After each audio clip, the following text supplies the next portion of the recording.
encanta cuando están agarrando un libro nuevo y como 200 páginas son de prólogo e introducción? A mí tampoco.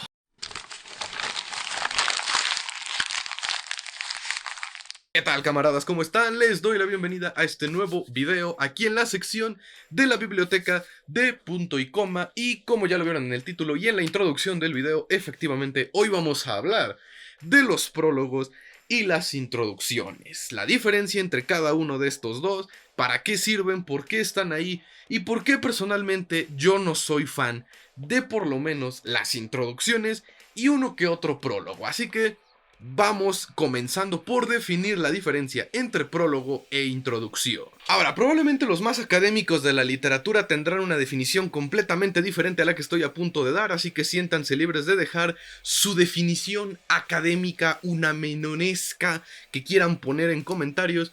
Pero yo las diferencias que he encontrado entre un prólogo y una introducción es que el prólogo a veces puede fungir como parte de la historia. Es decir, puede ser un pequeño preámbulo, un pequeño guiño para cómo va a terminar, puede seguir formando parte de la narrativa de la historia que se está contando.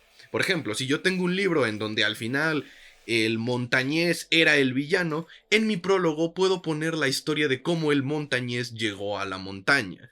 Va a parecer que no tiene nada que ver con la historia, pero es una pequeña forma de meternos dentro del universo de la narrativa y de la fantasía de la historia. Ahora bien, las introducciones suelen ser unos ensayos o pequeñas como análisis y críticas inclusive que se le hace al texto en general. Esto completamente saliéndonos de la narrativa y de la fantasía, y nada más es para introducirnos en tal vez el contexto del autor, tal vez el por qué se escribió esta historia, el porqué de algunos personajes, el por qué se eligieron esos escenarios, esto y aquello. Es una forma, por así decirlo, de predisponernos a lo que vamos a ver en la historia y el por qué se creó así en esa historia. Entonces, como ven, ahí está la enorme diferencia entre un prólogo y una introducción. Pero en ocasiones los prólogos llegan a ser o cumplir la función de la introducción, porque se alejan de la narrativa de la historia y te hablan del por qué esta historia está chida, por qué el autor o la autora es chingón, por qué se decidió hacer así, cómo llegamos a este asunto. A veces la mayoría, tanto prólogos como introducción, son como un anuncio, como un comercial, como el vendedor vendiéndote su producto. En este caso, los prólogos y las introducciones lo que hacen es querer venderte el libro, es querer que tú te intereses más por la historia que estás a punto de leer. Y eso es bastante válido e inclusive yo me atrevería a decir está chido. Mi problema viene cuando cometen los libros lo que a mí me gusta denominar los vicios de las introducciones, empezando por spoilear la historia. Si bien nunca van a meter un spoiler así como de en la página 200 cuando se muere este personaje yo recuerdo que estaba... No meten spoilers tan explícitos, pero pues como tienen que hablar de la historia, sobre todo si se trata de una historia basada en un acontecimiento real, pues si no estás del todo enterado de qué pasó en ese acontecimiento real, o de que la relevancia que va a tener para la historia, pues podría ser considerado un spoiler. Por ejemplo, mi edición que yo tengo de La Casa de los Espíritus contiene una Santa Señora introducción diagonal prólogo demasiado amplio que habla sobre todo del golpe de Pinochet en Chile, que pues es donde está ambientada esta historia. No es un super spoiler porque creo que todos los que somos de Latinoamérica conocemos los golpes de estado de los 60, pero cómo los personajes se desarrollan dentro de esta historia y cómo fue tratado en esta introducción es un spoiler y me arruinan un poquito la historia porque en el prólogo ya me están contando que va a pasar esto, a quién le va a pasar, por qué le va a pasar y por qué la autora sintió la necesidad de escribirlo. En otras palabras, me están spoileando la historia y eso jode. El segundo vicio de los prólogos y las introducciones es pasarse de crema para sus tacos. O en otras palabras, que ya en lugar de nada más estar tratándome de vender la mejor imagen del libro, ya parece ser que me están acondicionando y prácticamente me están diciendo de te tiene que gustar este libro y si no te gusta este libro eres un imbécil y los demás son superiores. Eso he visto que ocurre mucho, sobre todo en prólogos e introducciones de libros clásicos. Y sí, yo entiendo que los libros clásicos tienen un enorme valor literario, un enorme valor narrativo, un enorme valor académico, pero yo lo he dicho antes y lo voy a repetir, no todos los libros son para todo el mundo. Y eso no significa que haya mejores o peores lectores.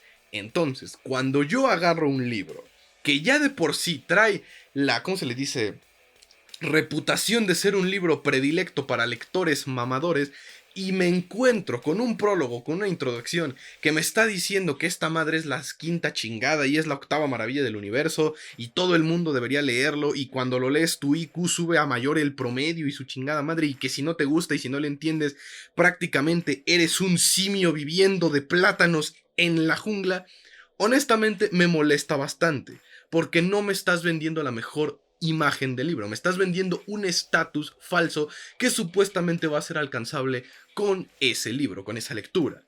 Este tipo de introducciones y prólogos también se encuentran mucho en los tan odiados, innecesarios e inútiles libros de autoayuda, de coaching o de supere al mundo en 10 pasos o vuélvase millonario con 5 hábitos y pendejadas de esas. Pero, por sobre todos esos vicios de prólogos e introducciones, en definitiva, el peor de todos es que sean de más de 5 páginas. Obviamente que dependiendo del tamaño de la edición, el tipo de papel y todas estas madres, esto va a variar. A veces pueden ser 10, a veces pueden ser 20, a veces pueden ser 5, te digo, depende de la edición del libro. Pero a lo que quiero llegar es que si sobrepasa el límite de lectura de más de 10 páginas, esa madre ya no es un prólogo, ya no es una introducción, es un chingado análisis ensayístico, semi académico, doctoral, que no estoy buscando probablemente cuando estoy leyendo el libro que estoy leyendo, sobre todo si se trata de una novela o de una historia narrativa,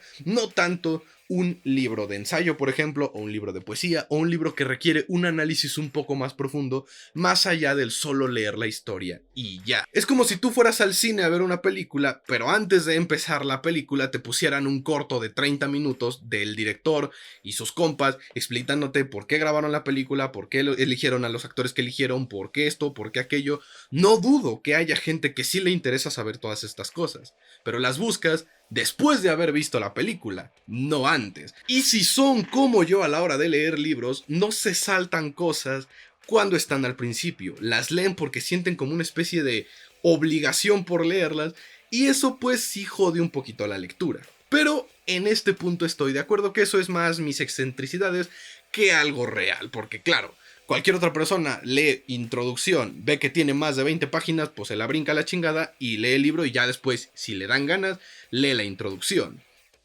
Lo que me lleva a la última parte del video.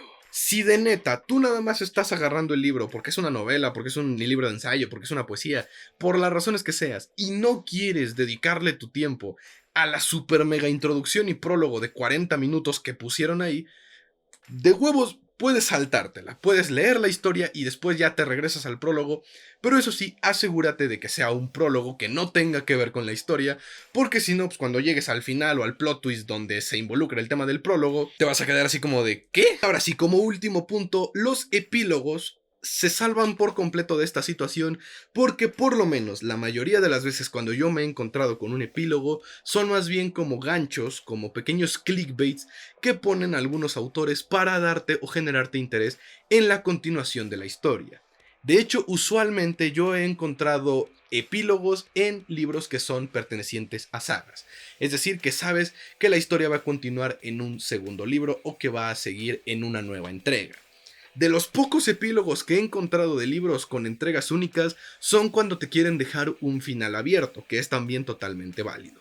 Pero vaya, lo que quiero llegar es que en su mayoría, yo diría el 99.9% de las veces, los epílogos son parte de la historia, son parte de la narrativa, no son un ensayo, no te están vendiendo la mejor imagen del libro, no te quieren convencer de nada, son parte de la narrativa, son más, yo diría, una herramienta que usa el escritor para terminar ahora sí que con una nota alta su historia, que para que el libro se venda más y la chingada. Entonces, por eso los epílogos no los cuento en esta situación de introducciones y prólogos. Así que bueno, banda, ahí lo tienen. Eso fue todo en el video del día de hoy, hablando sobre los tan mencionados, utilizados y temidos prólogos e introducciones que tienen a algunos libros. Déjenme en los comentarios qué experiencia han tenido con prólogos, con introducciones, si les ha tocado aventarse estos prólogos súper largos o todavía no han tenido estas súper introducciones larguísimas y han disfrutado sus lecturas sin que nadie previamente en el propio papel les esté vendiendo su mejor imagen. Quiero saber en los comentarios esas experiencias que han tenido con esta parte de los libros. Sin nada más que agregar, gente, eso sería todo por el video del día de hoy. Nos estaremos viendo este fin de semana, el sábado y el domingo, con las reseñas de la película de Barbie y la película de Oppenheimer. Porque sí, soy mamador y quise ir a hacer el Barbieheimer, perdón. Es decir, voy a ver las dos películas el mismo día y por supuesto que las voy a reseñar tanto en este canal como en mi canal de TikTok. Así que, ya lo saben, nos estaremos viendo este fin de semana. Sin nada más que agregar, me despido, esperando que se cuiden mucho y que la fuerza los acompañe. Adiós.